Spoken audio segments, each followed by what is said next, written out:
चंद घंटों के बिहार सरकार के मंत्री रहे मेवालाल चौधरी का निधन हो गया है। वहीं लालू प्रसाद यादव को जमानत के बाद किस नेता ने ट्वीट कर चुटकी ली है और बंगाल चुनाव को लेकर कौन सी नेता ने रैली करने से मना कर दिया है। कोरोना महामारी जिस प्रकार से बढ़ रही है, इन तमाम मुद्दों और बातों पर हम अभी विस्तार से बात करेंगे। फिलहाल बता दें, झकास भारत से मैं रविकांत अभी ये खबरें सुना रहा हूँ। कोरोना महामारी के कारण रिपोर्टिंग करना भी मुश्किल हो गया है, तो घर से ही अपनी खबरें अब बनाना शुरू किया हूँ। तो पहले बता दें कि बिहार सरकार के मंत्री शपथ लिए थे जब नीतीश कुमार जीत कर आए थे 2020 के नवंबर में। तो उसके बाद मेवालाल चौधरी बिहार सरकार में शिक्षा मंत्री बनते हैं। उनके ऊपर भ्रष्टाचार का आरोप लगता है कि कृषि विश्वविद्यालय के जब वह वीसी थे, जब वहाँ तो अपने पद का दुरुपयोग किए थे और गलत लोगों की बहाली में मदद की थी। उसके बाद उन पे पैसे लेने की भी आरोप लगती है। करोड़ों का घपले का उनके ऊपर विपक्ष के नेता और भी कई जो नेता थे आरोप लगाते हुए नजर आए थे और मेवालाल चौधरी का चंद घंटों में इस्तीफा हो जाता है। कार्यभार अभी संभालते ही नहीं है कि उसके कुछ ही घंटों बाद उन्हें मंत्रालय से इस्तीफा देना पड़ता है। सरकार की ज़्यादा किरकिरी न कराते हुए मेवालाल चौधरी इस्तीफा दे देते हैं। मगर 6 महीने बाद फिर से खबर बनी मेवालाल चौधरी की। वह 13 तारीख से तारापुर से विधायक हैं। मेवालाल चौधरी विधायक थे। 13 तारीख को कोरोना पॉजिटिव पाए गए। उसके बाद अस्पताल में भर्ती कराया गया। मगर आज सुबह ही यह खबर आई कि मेवालाल चौधरी नहीं रहे। मुख्यमंत्री नीतीश कुमार ने इसके लिए खेद व्यक्त किया है और यह कहा है कि समाज सेवी और शिक्षाविद बिहार को नुकसान पहुंचा है इन तमाम चीज़ों से। क्या जल्दबाजी हो गई थी मेवालाल चौधरी के ऊपर आरोप लगाते हुए विपक्ष के नेता? क्या जब उस वक्त शिक्षा मंत्री के शपथ लिए थे उस वक्त, उसके बाद विजय चौधरी शिक्षा मंत्री बनते हैं अगले मंत्रिमंडल विस्तार में, वो भी जदयू से ही रहते हैं। मगर मेवालाल चौधरी के ऊपर इस प्रकार से हमलावर हुए थे 6 महीना पहले कि पूछिए मत। मगर आज निधन हो गया है। सभी निधन के बाद सभी नेताओं ने दुख प्रकट किया है, चाहे वह उनके साथ के मंत्री हों या फिर विपक्ष के जो टिकट टोका टिप्पणी करते हैं। मगर औपचारिकता भर के लिए अब सभी लोगों को करना ही पड़ेगा। फिलहाल मेवालाल चौधरी के खबरों से हम अलग आते हैं। उसके बाद हम अभी बात करते हैं लालू प्रसाद के जमानत की। झारखंड हाईकोर्ट ने उन्हें जमानत दिया है, जमानत पे रिहा किया है और यह भी कहा है कि वह देश छोड़कर नहीं जा सकते हैं और जहां भी जाएंगे इसकी खबर वो देंगे और अपना फ़ोन नंबर नहीं बदल सकते हैं। लालू प्रसाद यादव को इन सभी बातों के तहत छोड़ा गया है और 1 लाख का निजी जो कह सकते हैं निजी बॉन्ड पर उन्हें जमानत दी गई है। यानी कि उन्हें सज़ा से हटाया नहीं गया है, वो सजायाफ्त हैं। उन्हें अभी जमानत दी गई है सेहत को देखते हुए और जो कोरोना महामारी चल रहा है यह भी एक कारण है। सुशील मोदी ने इन सभी बातों को मुद्दा बनाया है और यह कहा है कि लालू प्रसाद यादव के समर्थक और राजद ज़्यादा खुश नहीं हो और बिहार में कुछ व्यवधान पैदा न करे। कोरोना महामारी में जिस प्रकार से लोग त्रस्त हैं और जो नए लॉकडाउन आ रहे हैं अलग अलग प्रकार से, कल भी मुख्यमंत्री ने बताया है। तो इन सभी के बीच सुशील मोदी क्या बताना चाहते हैं? वो जिस प्रकार से लालू यादव के लालू परिवार पर हमलावर रहे हैं सुशील मोदी, चाहे वो अपने कार्यकाल में हो या बिहार में जब विपक्ष के नेता हुआ करते थे तब भी सुशील मोदी इसी प्रकार से प्रहार किया करते थे लालू यादव पर। आज भी वह यह मौका नहीं छोड़ना चाहते थे। वह यह बताने में कामयाब हो गए अपने ट्वीट के माध्यम से और तमाम अखबारों की सुर्खियों में भी उनकी बातें छपी और यह कहते हुए नजर आए कि लालू प्रसाद को अभी सज़ा से मुक्त नहीं किया गया है। इसलिए उनके समर्थक ज़्यादा खुश नहीं हो, क्योंकि अब देश में कोई भी भ्रष्टाचारी बच नहीं पाएगा। ऐसे कई शब्दों से और कई पंक्तियों से सुशील मोदी ने काफ़ी कठोर प्रहार किया है। ऐसा लगता था कि वक्त के साथ सुशील मोदी लालू यादव के प्रति नरम होंगे, मगर ऐसा कुछ देखने के लिए नहीं मिला। उन्होंने ट्वीट के जरिए और मीडिया के जरिए भी यह कहकर साफ कर दिया कि लालू प्रसाद यादव को अभी जमानत मिली है। जैसे कि 1000 करोड़ लगभग 950 करोड़ रुपए घपले की बात हुई थी, अलग अलग कारावास से पैसे निकासी, अवैध निकासी की बातें थी। उसी में दुमका का था 3 करोड़ से ज़्यादा, फिर देवघर का। इसी प्रकार से 4 अन्य अलग अलग मामलों में अलग अलग वर्ष की सज़ा है। तो आधी सज़ा काट चुके हैं उसकी, तो एक सज़ा जब तक पूरी नहीं हो जाती फिर दूसरी सज़ा उन पर लागू नहीं हो सकती, ऐसे ही कोर्ट का मानना है। या उसका रूल रेगुलेशन या नियम है। तो सुशील मोदी ने इन सभी बातों को मद्देनज़र रखते हुए, तमाम बातों के मद्देनज़र रखते हुए लालू प्रसाद यादव को उन्होंने बकसने से मना कर दिया। अब बात आती है कोरोना महामारी का। एक और पहले बात कर लें बंगाल में चुनाव का। बंगाल चुनाव में कांग्रेस के शीर्षस्थ नेताओं में एक राहुल गांधी ने मना कर दिया है बंगाल चुनाव में अब रैलियां करने से।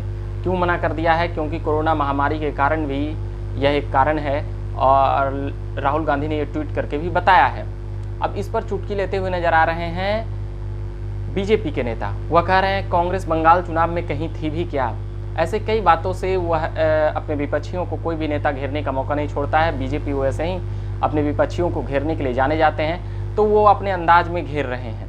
मगर क्या बंगाल में चुनाव में, इससे पहले बता दें कि ममता बनर्जी ने भी 30 मिनट से ज़्यादा देर तक रैली नहीं करने की बात उन्होंने भी कही है। उसके बाद अमित शाह का बयान आता है कि वह ज़्यादातर तो 10 मिनट तो 12 मिनट के भाषण में 10 मिनट तो वो देश के प्रधानमंत्री और मुझे, यानी अमित शाह, नरेंद्र मोदी और अमित शाह को गाली देने में ही खर्च कर देते हैं। अब बात आती है कि बंगाल में जिस प्रकार से 5वें चरण का चुनाव समाप्त हो चुका है, वोटिंग परसेंटेज ज़्यादा है, जो लोग वोट कर रहे हैं उसकी संख्या ज़्यादा है। क्या सरकार पलटने वाली है या नहीं पलटने वाली है, यह 2 मई को पता चलेगा। मगर इससे पहले बता दें कि बंगाल चुनाव की जो वोटिंग प्रतिशत है, कहीं पे 80 है, कहीं पे क्या है, मगर 3/4 से ज़्यादा वोटिंग हो रही है। बिहार में बगल में ही है, 60% के आसपास ही लटकते भटकते नज़र आता है, मगर बंगाल में यही वोटिंग और परसेंटेज 80% से ऊपर जाता हुआ नज़र आता है कहीं कहीं। 5 चरणों का चुनाव हो चुका है, आधी से ज़्यादा चुनावी प्रक्रियाएँ समाप्त हो चुकी है। 3 चुनाव और होने हैं, 22, 26 और 28 को। फिर हम देखेंगे कि 2 मई को ममता बनर्जी मुख्यमंत्री के लिए बहुमत जुटा पाती हैं या नहीं। वामपंथी पार्टियां भी जोर शोर से लगी हुई है, कांग्रेस भी लगी हुई है। इन सभी के बीच कोरोना महामारी अपने प्रचंड रूप में छाई हुई है। उसके बाद हम यह देखते हैं कि बंगाल चुनाव में जिस प्रकार से देश के प्रधानमंत्री की अंधाधुंध रैलियां चल रही है और जिस प्रकार से कटाक्ष किया जा रहा है, क्या कोरोना महामारी के दौरान इतनी भीड़ में जोखिम लेना यह कितना सही है। ये आजकल कई ट्वीट के माध्यम से यह भी चलने लगा है कि पहले सत्ता जरूरी है या फिर व्यक्ति की जान। तो अभी चुनाव बीचों बीच में है, कोरोना महामारी का दूसरा सीजन आ चुका है, यानी दूसरा कह सकते हैं कि पहले से ज़्यादा दूसरा तेज होता है। ऐसे ट्वीट करके एक और ट्वीट आया है कि 2014 की लहर से ज़्यादा तेज थी 2019 की लहर, तो 2020 के मार्च के कोरोना के लहर से ज़्यादा तेज है 2021 के मार्च के बाद का कोरोना का लहर, यानी कि पहले से ज़्यादा तेज होती है दूसरी लहर। अब कोरोना महामारी पर आते हैं। बंगाल चुनाव में जो जोखिम लिया जा रहा है उस पर केवल ट्वीट के माध्यम से नहीं, अलग अलग चिंतकों और अलग अलग बीजेपी के ही समर्थकों ने एक अलग अलग बात करने की कोशिश की है कि क्या वहाँ पर इस प्रकार से भीषण रैलियों में हज़ारों हजार 50,000 की संख्या में लोग आते हैं और रैली करना कितना सही है। कितना भी सोशल डिस्टेंसिंग करेंगे तो यह संभाल पाना मुश्किल है। स्कूल और कोचिंग बंद कर दिया जाता है, स्कूल और कोचिंग में जबकि उतनी संख्याएं नहीं रहती है, मगर रैलियों में जिस प्रकार से संख्याएं रहती है, तो क्या वहाँ कोरोना नहीं होता है। ऐसे कई तर्कों से वर्तमान केंद्र सरकार को घेरा जा रहा है और बंगाल में चुनाव कराए जाने पर प्रश्न चिन्ह खड़ा किया जा रहा है। कई राज्यों में पंचायत चुनाव भी है, पंचायत चुनाव को लेकर भी बहुत सी बातें हो रही है। मगर इन्हीं सब के बीच बिहार से जो खबरें आ रही है, कल 8,500 से ज़्यादा कोरोना पॉजिटिव मरीज पाए गए थे। पूरी दुनिया में लगभग 15 करोड़ कोरोना पॉजिटिव मरीज पाए गए हैं, उसमें 90% का ठीक होने का दावा है। उसके बाद देश में अगर बात करें तो यह संख्या लगभग जो दुनिया में मृतकों की कोरोना की संख्या है वह 30 लाख है। उसके बाद देश में अगर बात करें तो 2.25 लाख से ज़्यादा, 1,80,000 से ज़्यादा मरीज का निधन हो चुका है या देहांत हो चुका है। लगभग 2 लाख का आंकड़ा कब पार कर जाए इसमें कोई बड़ी बात नहीं है, 3-4 दिन में शायद पार कर जाएगी, भगवान न करे ऐसा हो। मगर जिस रफ्तार से आंकड़े बढ़ रहे हैं पिछले 15 दिनों से, उसको लेकर यह कहना जायज़ बनता है। पहले कभी 1 लाख से भी ज़्यादा कोरोना पॉजिटिव मरीज नहीं बढ़े थे, मगर अब बढ़ रहे हैं। यह एक चिंता का विषय है, न केवल सरकार के लिए बल्कि उन तमाम व्यवस्थाओं के लिए भी जिम्मेदारी का विषय है, उन सभी का परीक्षा है। इन सभी के बीच ध्यान आता है भारत की जो आबादी है उस आबादी में कितना टीका पड़ा है। 1% लोगों का पूर्ण रूप से दूसरा डोज अभी कंप्लीट हुआ है।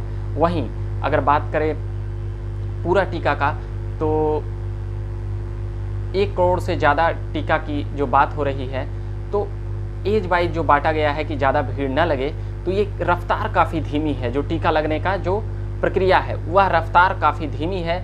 वहीं 1.5 करोड़ से ज़्यादा भारत में कोरोना पॉजिटिव के मरीज पाए गए हैं, उसमें 90%, लगभग 89% कहीं कहीं है, बिहार में 85% है रिकवरी रेट, जो रिकवरी रेट कहते हैं। अब वह इसलिए घट रहा है क्योंकि अब रिकवर नहीं कर पा रहे हैं। अब डेथ की संख्याएँ बढ़ती जा रही है। 2.25 लाख से ज़्यादा भारत में इसका निधन हो चुका है। उसमें जिस प्रकार से पिछले 2 सप्ताह में जो आंकड़े आए हैं और जो पिछले सप्ताह में खास करके जो आंकड़े आए हैं, वह न केवल चिंताजनक है बल्कि मानवीय संवेदना को कहीं ना कहीं झकझोर रहा है और उन सभी चीज़ों के ऊपर भी प्रश्नवाचक चिन्ह खड़ा कर रहा है कि साल भर से सरकार कहाँ सोई थी। एम्स की संख्याओं पर लगातार बहस हो रही है कि कांग्रेस की सरकार ने 1 एम्स किया, वाजपेयी की सरकार ने 6 एम्स बढ़ाया और मोदी की सरकार ने दर्जनों एम्स बढ़ाए।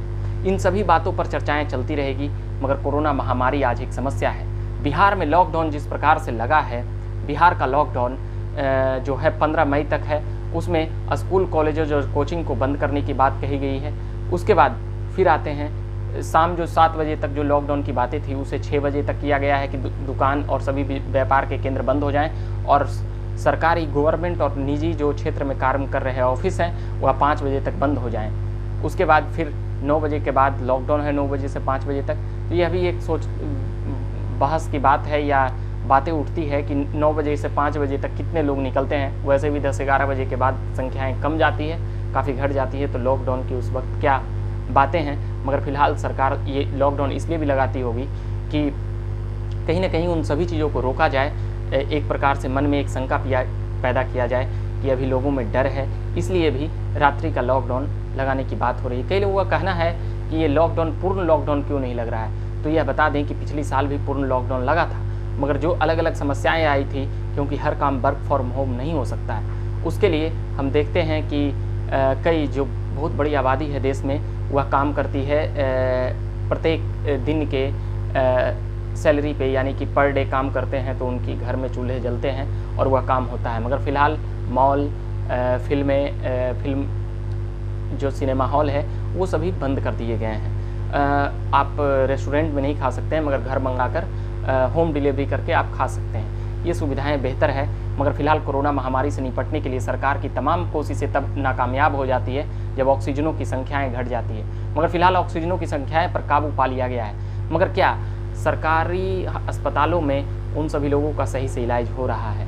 तो यह बता दें कि जनसंख्या विस्फोट जो भारत में है उसका यह एक बहुत बड़ा कारण है कि आप कितनी भी व्यवस्थाएं कर दें वह सही नहीं हो सकती है। कहने के लिए ठीक है कि हम सारी व्यवस्थाएं कर रहे हैं या कर रहे हैं, सरकार उन सभी चीज़ों पर भाषणबाजियों में दावा न करे कि हमने ये बातें की है। वो बातें धरातल पर दिख जाती है और वो बातें उठानी पड़ती है। फिलहाल यही कहेंगे कि सरकार उन तमाम चीज़ों पर पहल कर रही है।